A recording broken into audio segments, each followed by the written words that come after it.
할렐루야. 오늘도 기독교와 환경 수업 수강한 여러분들 주님의 이름으로 환영하고 또 축복합니다.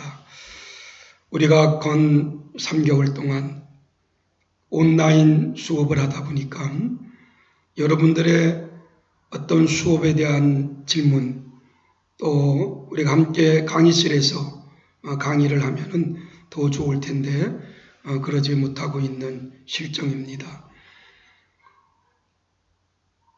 5월 첫째 주일날 정부에서는 사회적 거리두기, 코로나19가 제로가 나와서 사회적 거리두기를 생활 속 거리두기로 한 단계 낮췄는데, 이태원 클럽에서 확진자가 나오는 바람에 조금 우리나라가 지금 매우 위기 가운데 또 놓여 있습니다.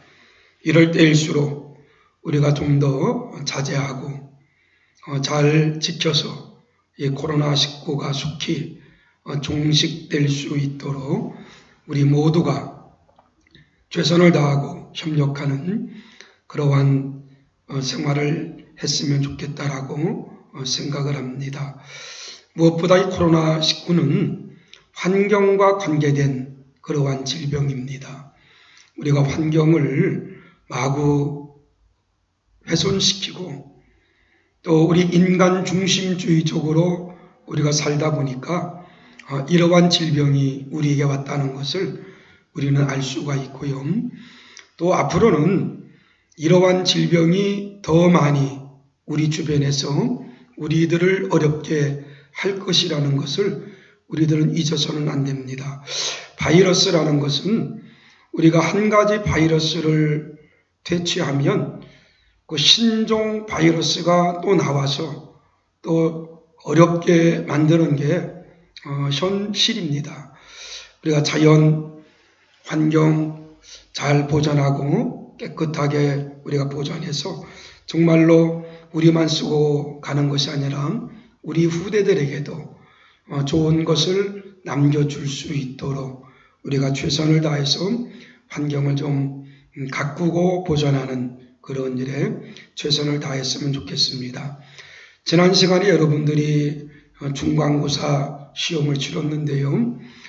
중간고사 시험을 제가 일일이 다 확인해 보지는 않았습니다.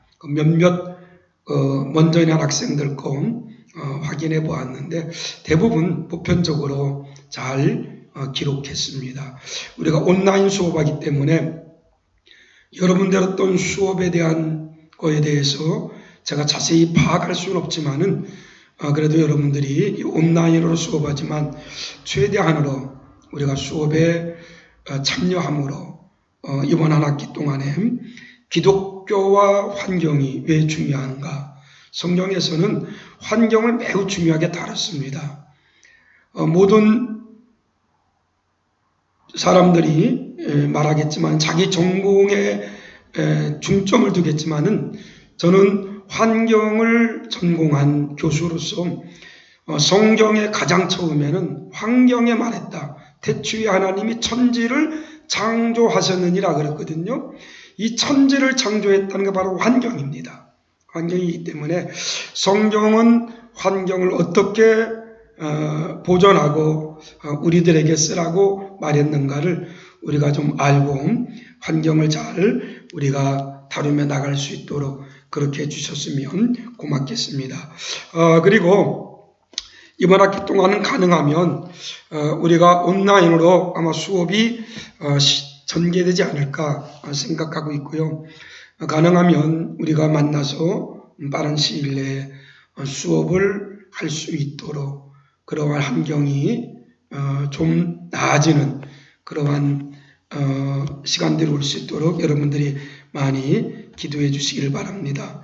오늘은 창조 세계로서 자연에 대한 생태학적 책임 윤리에 관해서 오늘은 같이 한번 강의를 나누려고 합니다.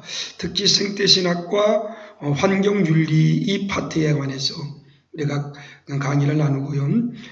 이 강의 속에는 제가 박사학위 논문을 쓴 것이 이 강의 속에 있기 때문에 여러분들과 함께 강의를 하고요. 제가 이 원고는 여러분들에게 보내드리겠습니다. 보내드릴 테니까 여러분들이 강의 듣고 원고를 보면서 다시 한번 생태학 신학과 환경윤리가 무엇인가를 좀 알아갈 수 있도록 그렇게 해주시면 감사하겠습니다. 먼저 환경 파괴의 원인이 무언가? 이 환경 파괴의 원인은요, 자연 망각의 인류 문명관 때문에 환경이 파괴됩니다. 우리가 환경이란 인간 사회를 둘러싸고 있는 주변 세계를 의미해서 우리가 환경이라 그렇게 말합니다. 그런데 이 주변적인 사물이 인간 사회의 중심으로 진입해 오고 있음을 우리는 압니다. 하지만 자연이 오늘의 그리스도인들에게 귀환한 지는 그리 오래되지 않았습니다.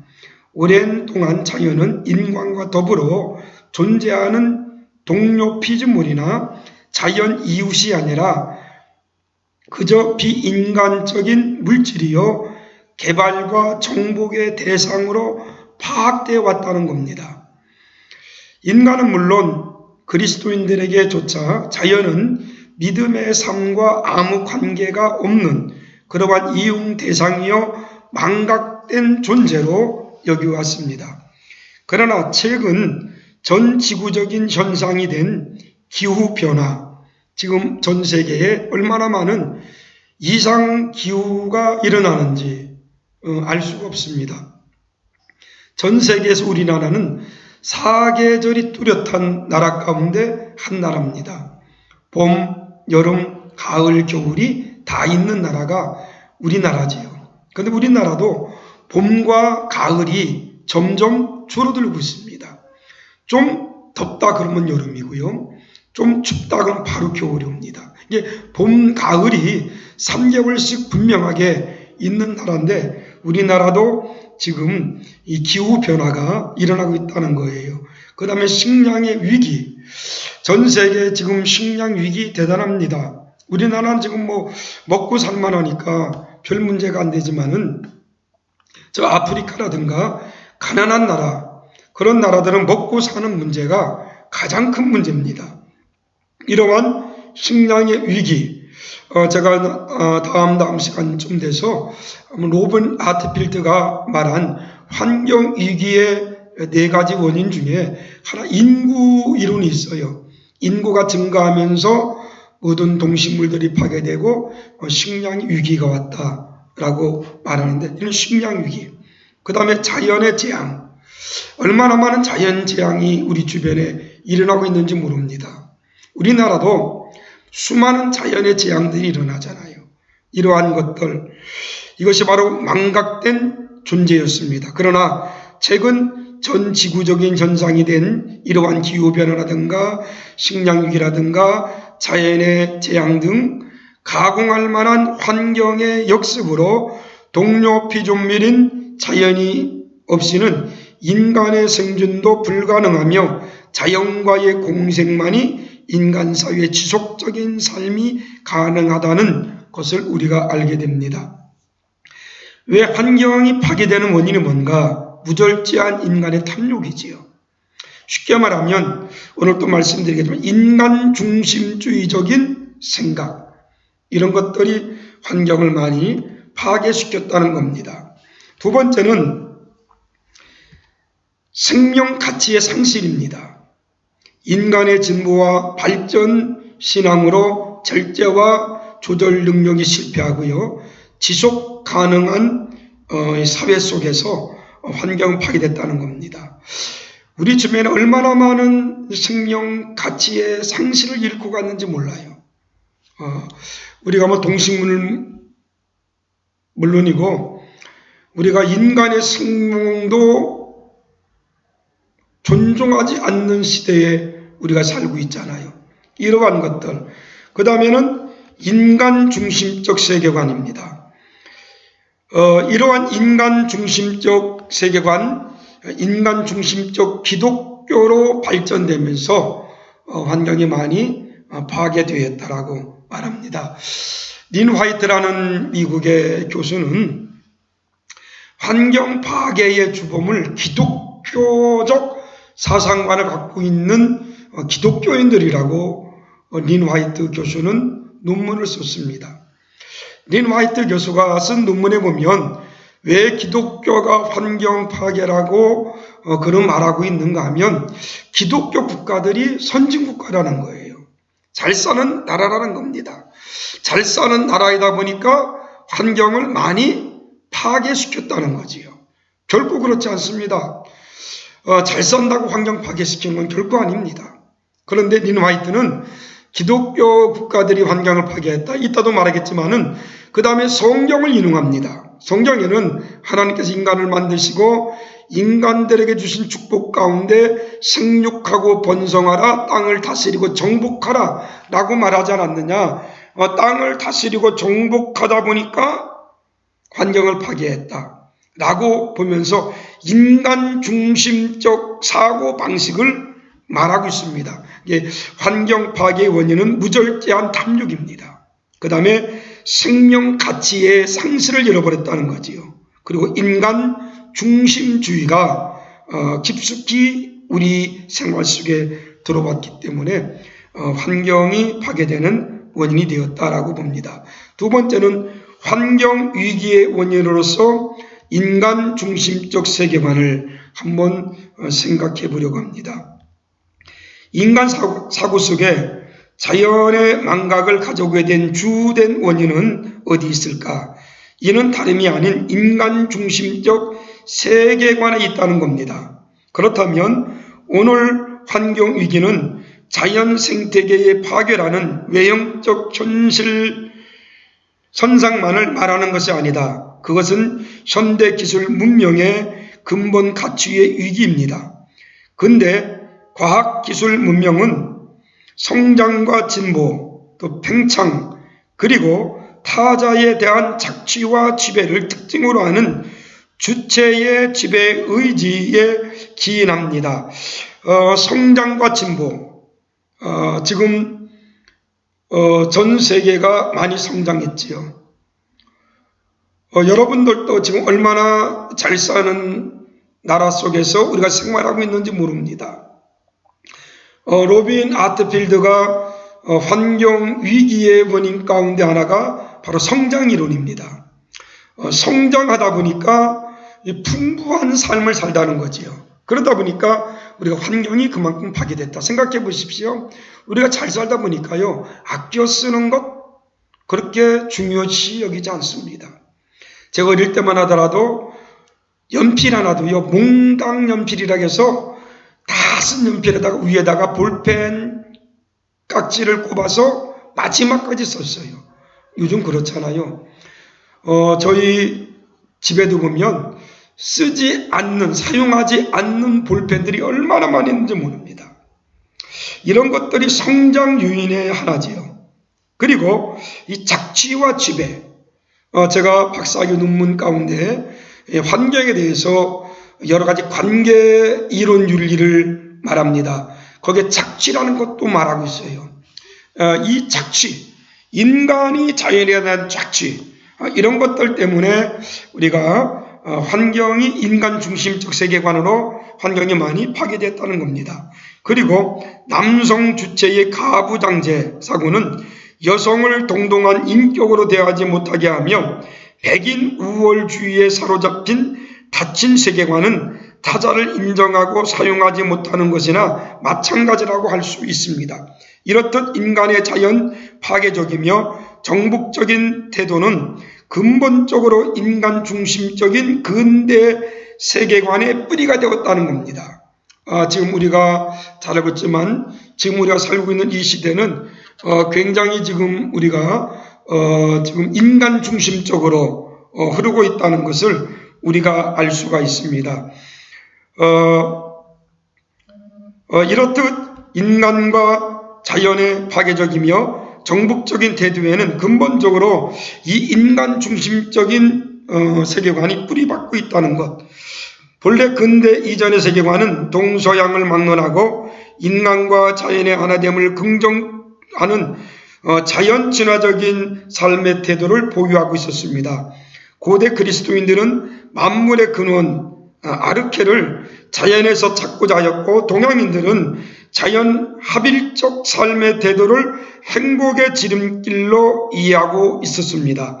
그런데 인간 주체성은 근대 사유와 실천의 중심 원리로 등장하여 인간의 주체됨과 그 주변 세계에 대한 자기 인식을 근본적으로 새롭게 규정하였습니다. 주체성의 발전은 인간이 존재하는 것의 근거이며, 인간을 둘러싼 주변 세계는 오히려 인간에 의해 소유될 수 있는 대상화를 가져왔습니다. 이게 바로 데카르트의 코기토. 우리가 데카르트의 코기토는 인간 이성이 현실을 지배하고 인간의 욕구에 따라 마음껏 이용할 수 있다는 권력 이성의 형이상학적 표현이라고 우리가 볼 수가 있습니다.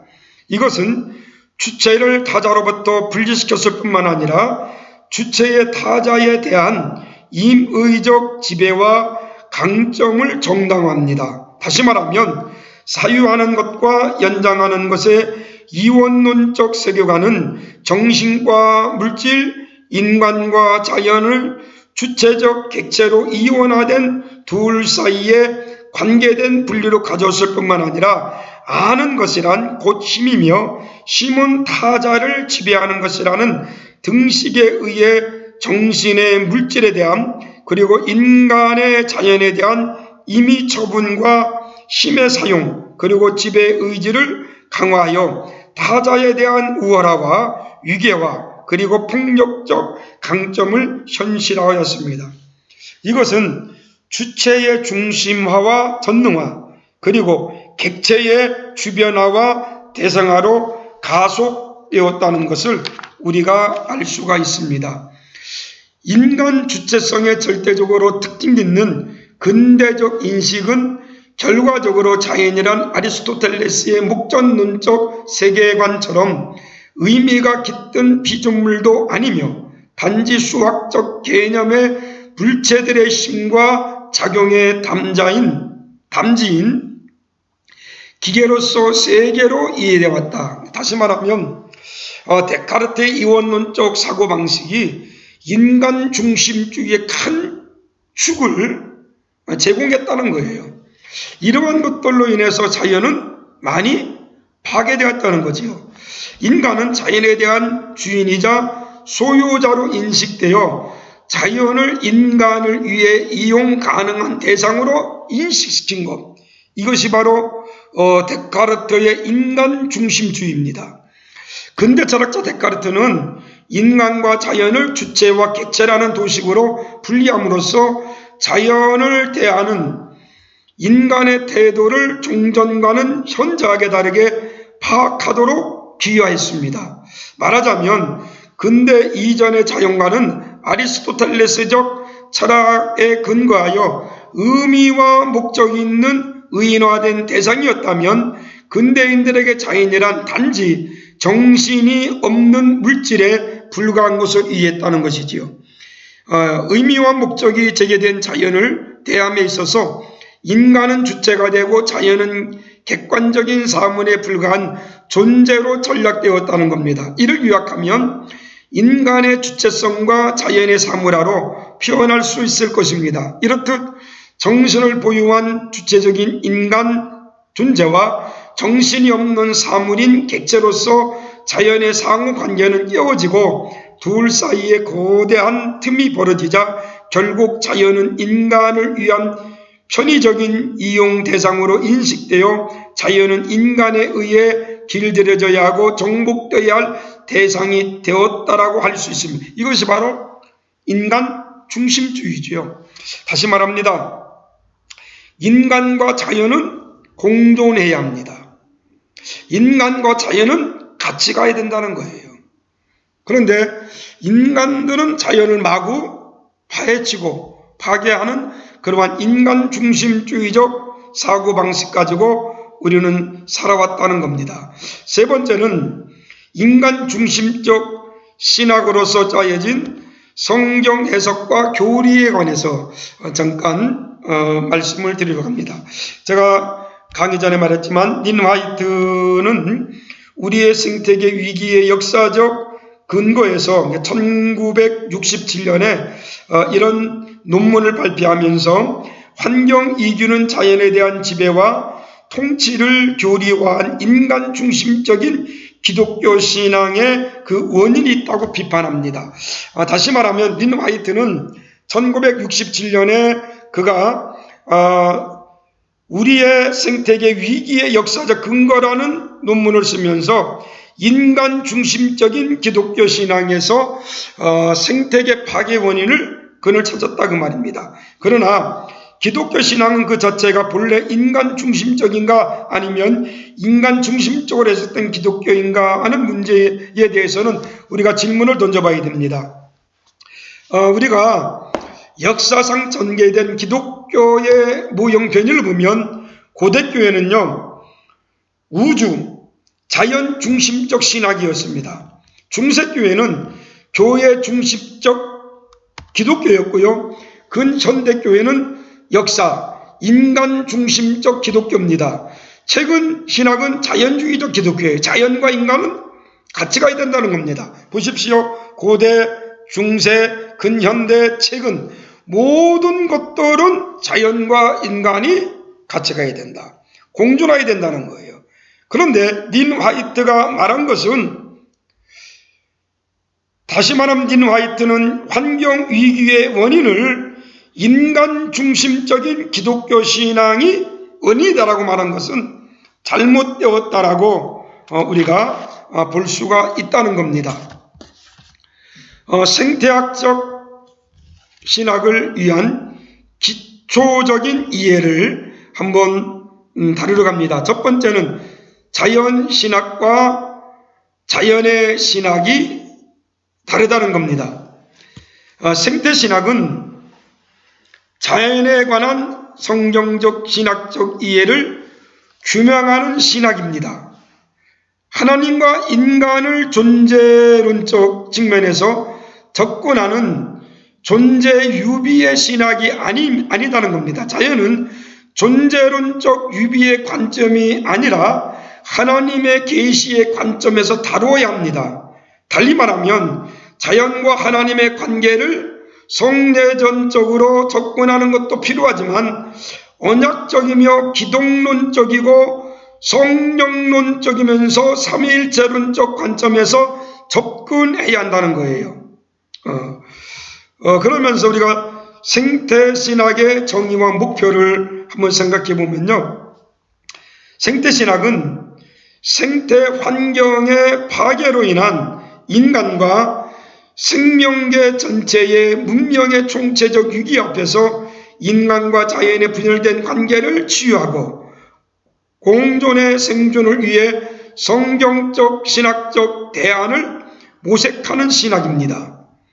다시 말하면 하나님, 인간, 자연을 총체적으로 조망하면서 인간과 자연의, 다시 말하면 역사와 우주의 전체적 구원과 공동의 삶을 규명하는 학문이 생태신학이라 그 말이에요. 생태신학은 굉장히 중요한 신학이 생태신학입니다. 관계적 학문으로서의 생태신학을 보면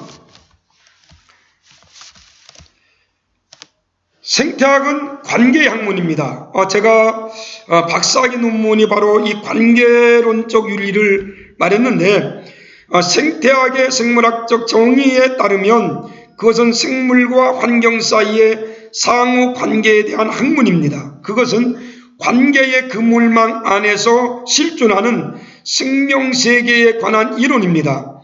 생태학에 있어서 핵심적인 주 개념은 상호의존과 상호연관 또는 상호작용이란 관계적 용어를 우리가 들 수가 있습니다. 생태학의 문제는 무엇보다 사이의 문제이고 연결망의 문제라는 겁니다. 생명세계는 다양한 세계의 개 사이의 에너지 흐름, 제가 여러분들에게 수없이 말한 것이 환경은 흐름이라 그랬어요. 어떤 시스템, 흐름 속에서 자연은 그대로 움직이고 있다는 거지요. 인간들이 어떤 흐름을 막는 것이 환경 파괴의 원인이다 그 말입니다. 자연은 그냥 두면 흐르게 되어 있다는 거예요. 그냥 흐르면서 자연은 돌아가게 되어 있다는 겁니다. 다시 말하면 물질의 순환, 교환, 정보, 생명 간의 상호작용에 의해 진행되는 관계적 현실입니다. 생명의 현실은 개체 생명과 온 생명 사이, 부분과 전체 사이의 관계만 안에서 이루어집니다. 따라서 생명의 현실은 관계의 실제입니다. 그것은 관계적일 때만 생명성이 유지된다는 겁니다. 그러므로 생명세계는 더불어 있음이면서 더불어 삶의 세계이고 공동 실존의 세계입니다. 우리가 이 코로나19를 우리나라가 잘 극복하고 있어요. 확진자가 제로가 나오고 우리 정부에서 수없이 강조하면서 인상한 게 뭡니까? 더불어입니다. 더불어 이 코로나를 잘 이겼다는 거지요. 바로 그겁니다. 우리가 생명세계도 더불어 있음과 더불어의 삶이 이 생명을 우리가 잘 환경을 가꾸는데 굉장히 중요한 그러한 관계 학문적 생탁이라는 것을 말하고 있습니다. 그럼 자연이란 무엇인가? 크게 네 가지를 말하는데, 첫째는 스스로 있는 존재적 자연이 있습니다. 이것은 그리스적 자연관이라고도 말합니다. 두 번째는 기계로서의 자연관이 있어요. 근대적 자연관, 기계로서의 세계를 말하고 있어요. 세 번째는 유기체적 세계로서의 자연관, 닫힌 세계가 아니라 열린 세계, 자기 조월 능력이 있는 신성화된 관점을 초래하는 그러한 자연관입니다. 네 번째는 창조로서 자연, 자연은 저절로 생성되지 않았으며 인간의 소유물도 아니라 하나님의 것이요 그의 피조물이라는 겁니다. 다시 말하면 자연의 주인은 인간이 아니라 하나님이라는 거죠. 쉽게 말하면 여러분들이 이번에 중간고사 시험을 봤던 창조론은 우리가 이 환경에 있어서는 매우 중요한 학문, 또 성경에 있어서는 가장 기초적인 학문이 바로 창조론입니다. 하나님이 온 천지 만물을 창조했다는 거예요. 그렇기 때문에 이 온 천지 만물의 주인은 인간이 아니라는 겁니다. 인간 중심주의가 아니라는 거예요. 하나님이 주인이라는 겁니다. 그 하나님이 주인 대신 그 환경을 우리들은 잘 가꾸고 잘 다듬고 잘 관리하고 잘 쓰고 후손들에게 또 물려주어야 된다는 겁니다. 그것이 바로 성경에서 말하는 환경이고요. 자연관입니다. 생태신학과 환경윤리를 위한 성경적 조직신학의 이해를 한번 생각해보라. 생태신학은 조직신학적 안에 있는 그러한 신학입니다. 첫 번째는 기독교 교리의 핵심은 위에서 말하는 창조신앙이다. 여러분, 기독교 교리의 핵심은 바로 창조입니다. 창조를 빼놓고 기독교 교리를 말할 수가 없어요. 창세기 1장에 하나님이 온 천지를 창조한 것을 빼놓고는 기독교 어떤 교리도 우리는 말할 수가 없다. 그래서 기독교 교리의 핵심은 창조신앙이라는 겁니다. 그리스도인은 환경 문제에 어떤 태도와 관점을 가져야 하는가? 먼저 성경적인 기독교 신앙은 결코 자연을 배제하거나 소홀히 하지 않는다는 점을 인식해야 합니다. 창조신앙은 기독교 신앙의 출발점입니다. 전 세계 기독교인들이 공예배에서 사도신경을 고백하는데 그 첫머리에는 전능하사 천지를 지으신 하나님 아버지를 내가 믿사오니 라고 시작합니다. 다시 말하면 하나님께서 천지 만물을 창조했다. 천지 만물을 창조한 신앙이 기독교 교리라는 겁니다. 바른 신앙 고백은 자연 환경을 지으신 창조 하나님을 향한 고백이 첫 번째 등장합니다. 성경 66권은 그 첫 시작을 태초에 하나님이 천지를 창조하셨다는 창세기 1장 1절을 시작으로 하고 있습니다. 하나님의 말씀은 창조의 계시로부터 시작하고 있다는 것을 의미 있는 대목으로 우리는 보아야 되고요. 다시 말합니다. 기독교 교리의 핵심은 창조신앙이다. 이렇듯 창조신앙의 안목에서 자연을 대한다면 자연은 스스로 있는 존재이거나 본래부터 존재한 것이 아니라 하나님의 창조 계획 아래 지음받은 창조물이라는 겁니다. 땅과 거기 충만한 것들인 자연은 하나님 없이도 생존할 수 있는 자충적인 존재가 아니라 생명의 영이신 하나님의 창조하시고 보존하시는 신적 섭리에 의해서만 존재할 수 있는 피조물이라는 거예요. 그렇기 때문에 다시 말합니다. 기독교 교리의 핵심은 창조신앙이다. 성경적 기독교 신앙의 뼈대는 창조, 타락, 구속이라는 틀 위에 세워져 있습니다. 이것이 성경의 드라마입니다. 그런데 성경 드라마는 창조의 관점에서 다음과 같이 구성할 수 있습니다. 태초의 창조, 계속적인 창조, 또 새 창조. 그렇다면 성경 전체의 스토리는 창조의 관점에서 읽어야 하며 이것이 또한 기독교 신앙의 특징이기도 합니다. 다시 말합니다. 기독교 교회의 핵심은 뭐라고요? 창조신앙이라는 거예요. 두 번째, 생태학적 인간론을 한번 다루려고 합니다. 이 생태학적 인간론은 제가 박사학위 논문 생태계 위기 극복을 위한 생태관계 윤리 정립에서 기록된 것을 그대로 정리해 놨습니다. 인간은 통치자와 다스림으로서 하나님의 형상인가?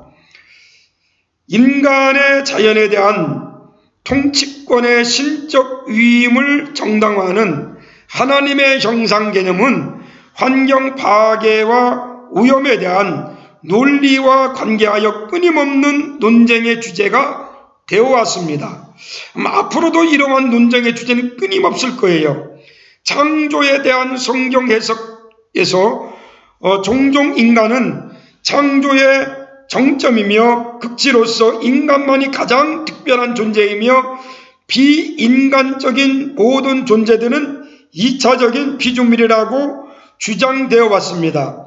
이러한 관점에 대해 비평가들은 하나님의 형상 개념을 통치라는 관점에서 접근하는 것이 문제이며 그러므로 자연에 대한 착취와 남용으로 이끈 원인은 창조에 대한 인간 중심적 접근에서 나왔다고 우리는 지적합니다. 다시 말하면 환경 파괴의 원인은 인간 중심적인 창조 신앙에서 나온 것이 아니라 창조 기사를 인간 중심적으로 해석하는 것이 문제의 핵심이라는 것입니다. 따라서 창조 신앙이 인간 중심 사상의 근원이며 이 점 때문에 기독교가 생태계 파괴의 주된 원인이라고 말한 린 화이트 학자의 주장은 타당하지 않다는 것입니다.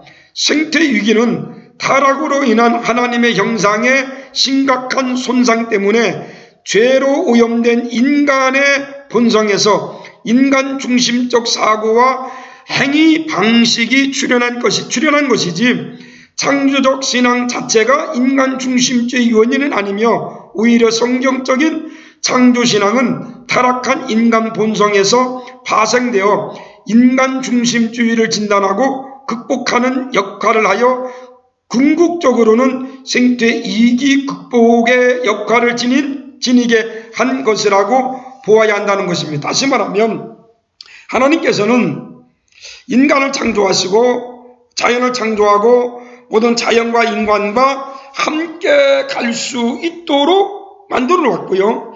인간은 통치와 다스림으로써 살아가야지 인간이 자연을 마구 통치하고 다스린다는 것은 그건 잘못된 것이다 그 말입니다.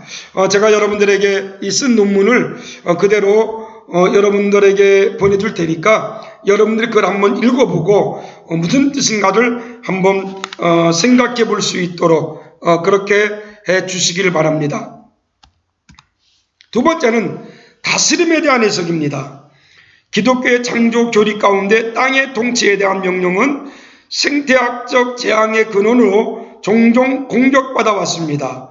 다시 말해 린 화이트라는 사람도 기독교인들이 환경을 파괴하는데 기독교인들은 성경을 믿는다 그 말이에요. 성경을 믿는데 성경의 창세기 1장 28절에 다스리고 정복하라는 그러한 말씀을 주십니다. 그러다 보니까 이 성경을 믿는 기독교인들이 다스리고 정복하다 보니까 환경을 파괴했다는 거지요. 결코 그렇지 않거든요. 이 다스림과 정복이라는 것은요, 힘 있는 사람이 힘 없는 사람을 다스리고 정복하는 그런 다스림과 정복이 아닙니다. 이 다스림과 정복은 잘 관리하고 잘 지키고 망보고 환경에 청지기해야 되라. 다시 말하면 환경을 잘 다스리고 잘 정복하는 말은 누가 환경을 파괴하는지, 누가 환경을 무너뜨리는지 그것을 잘 망보면서 보호하라는 거예요. 환경을 보호하라는 겁니다. 그런 다스림에 대한 해석이지 이걸 잘못 해석하면 문제가 된다는 겁니다. 여기에 대해서 환경신학의 다스림이 8가지를 거기는 말하는데, 첫째는 하나님은 사랑의 다스림을 인정하셨다는 겁니다. 다시 말하면 목자가 자기 양을 사랑으로 돌보는 것처럼 하나님께서는 사랑으로 다스렸다. 두 번째는 하나님은 공동성 안에서 다스림을 인정했고요. 세 번째는 하나님은 창조적인 다스림을 명령했고, 네 번째 이 다스림은 다른 이들을 위한 다스림이며, 다섯 번째 종으로서의 다스림이며, 여섯 번째 청지기로서의 다스림이며, 일곱 번째 존경심을 가진 다스림이며, 여덟 번째 정의로운 다스림이라는 거예요. 켄 그나라켄이 쓴 책 환경신학에 보면 이렇게 다스림을 8가지로 말씀해 주었습니다. 환경학자인 김정욱 교수에 의하면 창세기 1장 28절에 충만하라는 말의 의미는 일정한 법칙대로 움직이는 땅을 잘 이용하여 자연의 순리대로 그 욕구를 채워주라는 뜻이며, 정복하라는 것은 자연을 가꾸라는 뜻이므로 자연이 헐벗지 않고 풍성한 삶을 누리도록 하라는 뜻이라고 우리 김정욱 교수는 말씀해 주고 있습니다. 다시 말하면 그러니까 다스리라는 거, 정복하라는 거, 이것은 환경에 대한 잘 가꾸는 말하는 거예요. 잘 돌보라는 겁니다. 환경을 우리가 마음대로 파괴하고 우리가 마음대로 쓰라는 그러한 의미가 아니라는 겁니다. 우리 환경을 잘 다스리고 잘 가꾸어서 정말로 인간과 자연이 함께 가는 것, 인간과 자연이 공존하는 그러한 세계를 만들어야 된다는 겁니다. 세 번째, 구약에서 생태윤리를 잠깐 말씀을 드리려고 합니다. 언약 대상으로서의 땅, 자연, 생명세계는 구약에서 분명히 말씀해 주고 있습니다. 그 구약에 보면 출애굽, 안식년, 신년, 샬롬, 이 모든 것도 구약에서 생태윤리를 우리에게 가르쳐주고 있는 거예요. 이게 그 생태윤리는 오늘날 우리에게 주어진 윤리가 아니라 이미 구약에서부터도 생태윤리를 말씀해주고 있다. 안식 일제도 엿새 동안은 부지런히라고 제7일은 쉬어라. 안식년대로, 안식년도 우리가 6년 동안은 부지런히 일하고 7년째는 안식년 쉬는 겁니다. 쉴 때 인간만 쉬는 거예요. 땅도 쉬게 하라 그 말이지요. 신년제도, 이 모든 것들이 구약에서 말하는 그러한 생태윤리를 우리에게 가르쳐주고 있는 그러한 겁니다. 생태학적 구원론, 자연도 구원의 대상이다. 이제 더 나아가 인간 중심적 구원관을 넘어 자연을 포함한 총체적 구원관이 필요하다는 겁니다. 인간에게 자연은 동료 피조물이 아니라 주변적인 사물이므로 항상 낯선 타자로 이해되었습니다. 그것은 그리스도인들에게도 마찬가지입니다. 지금까지 기독교 신앙은 하나님과 인간의 관계에 초점을 맞추어 왔을 뿐 하나님과 자연의 관계는 깊이 고민하지 않았습니다. 우리의 하나님은 언제나 우리 안에 계신 하나님, 즉 인간 안에 계신 하나님이었지 자연 안에 계신 하나님이 아니었다라고 우리는 생각했습니다. 또한 그리스도인들에게 죄는 거짓말, 미움, 살인과 같은 나와 이웃 사이에 일어나는 인간학적인 죄의 문제였지만 자연의 오염과 자연 파괴로부터 나오는 생태학적 죄를 인식하지 못했습니다. 나와 이웃 사이에 발생하는 죄가 땅과 자연까지 망가지게 하여 소산물을 생산하지 않고 엉겅퀴를 내며 인간의 살상행위로 인해 자연도 신음하는 죄의 총체적인 실상을 주목하지 못했다는 겁니다. 다시 말하면 창세기에서 인간이 죄를 짓습니다. 죄를 짓고 하나님께서는 죄 지은 인간들에게 하나님 징벌을 내리지요. 어떤 징벌입니까? 남자에게는 이마에 땀을 흘려 먹고 산다 그랬어요. 여자에게는 해산의 고통을 주었습니다. 뱀은 평생도록 기어다니며 살도록 되어 있습니다. 하나님께서는 죄를 진 인간에게만 하나님은 징벌을 내리지 않았어요. 우리가 성경에 보면 자연도 징벌을 내립니다. 엉겅퀴를 낸다 그랬어요.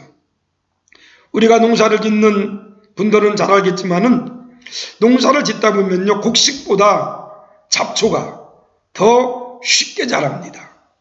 그리고 곡식보다 잡초가 더 빨리 자라서 곡식들을 죽여요. 이게 바로 하나님께로부터 받은 징벌이에요. 자연의 징벌입니다. 가면 갈수록 점점 자연은 더 병들어가고 있어요. 요즘에 우리가 알 수 없는 그러한 많은 질병을 우리가 안고 사는데 여러분, 그런 질병들의 원인이 어디에 있습니까? 전부 다 환경 오염과 자연 파괴로 인한 거예요.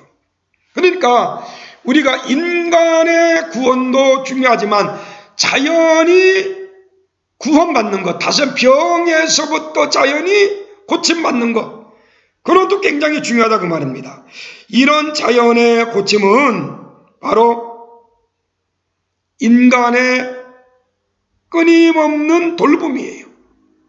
그리고 인간과 자연이 함께 가야 한다는 그러한 내용입니다.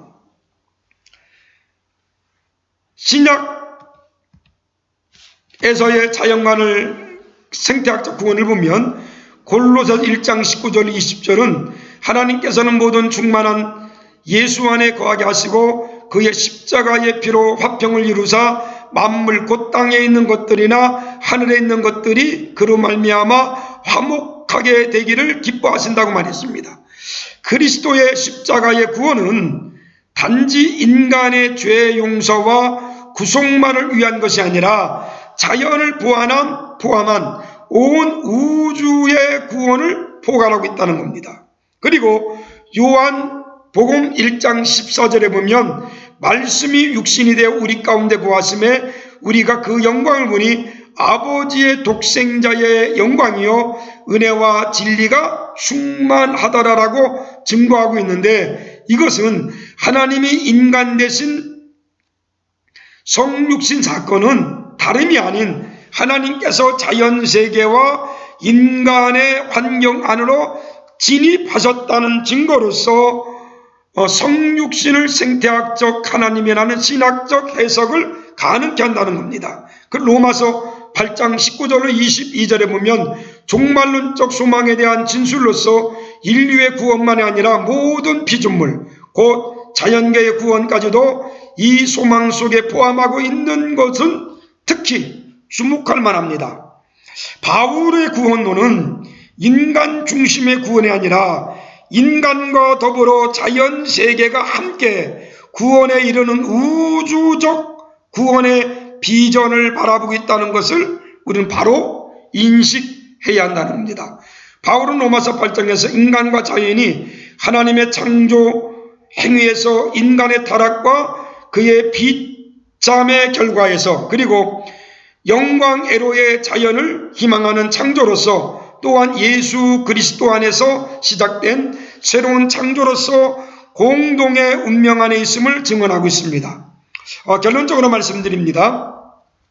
창조세계는 하나님으로 말미암아 창조되었으며 하나님의 보존과 유지의 대상으로서 그의 섭리적 과정 안에 있으며 그리스도의 십자가의 구속 안에서 해방될 것이며 종말론적으로 종국적인 구원에 실현될 것이다. 창조와 타락과 구원 그리고 종국적인 완성이라는 구원사의 전 과정에서 인간과 자연은 공동 운명 안에 포섭되어 있다는 것입니다. 그런 점에서 성경의 세계관은 인간 중심주의 세계관이 아니라 하나님 중심주의 세계관이에요. 다시 말하면 인간과 자연은 인간이 더 월등하다. 그것이 아닙니다. 하나님 중심주의적 세계관으로 우리는 살아가야 된다. 하나님이 모든 자연의 중심이다. 그만 인간이 중심이 아니에요. 하나님 중심이라는 겁니다. 성경 전체가 증언하는 창조신앙은 자연을 임의대로 처분하며 지배하는 대상이 아니라 인간과 함께 하나님의 공동 피조물이며 공동의 구원을 누리게 될 존귀한 대상임을 가르쳐주고 있습니다. 결론적으로 말합니다. 인간과 자연은 함께 가야 됩니다. 인간이 병드는 이유는 자연이 병들었어요. 인간은 자연으로부터 왔습니다. 하나님이 인간을 만들 때는 이미 하나님께서 무에서 유를 창조한 흙을 가지고 우리 인간들을 만들었어요. 그러니까 저와 여러분들은 다 흙입니다. 이게 자연인 흙이 병들어요. 그러면 인간도 병든다는 겁니다.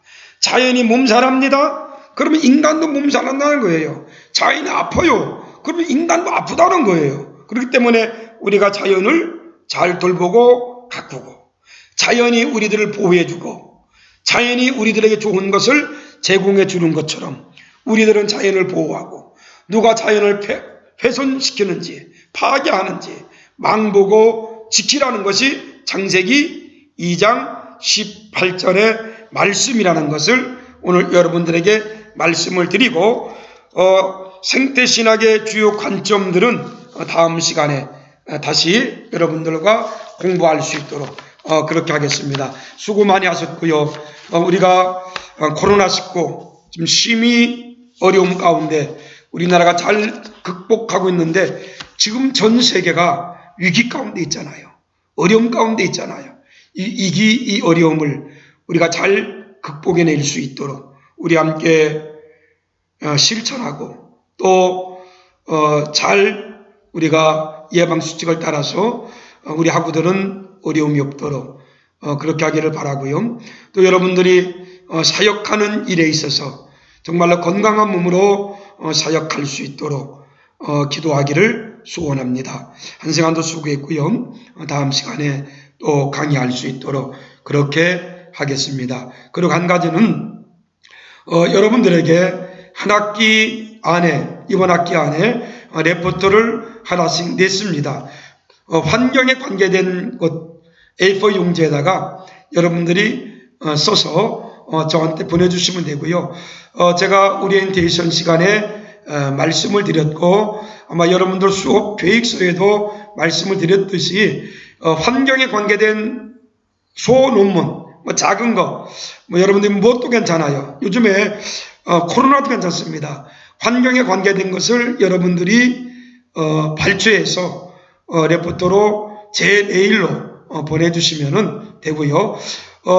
마지막 평가할 때에 모르겠어요. 금년에 상대평가를 할지 절대평가를 할지 모르겠지만은 상대평가를 한다면은 A학점은 20%밖에 안 됩니다.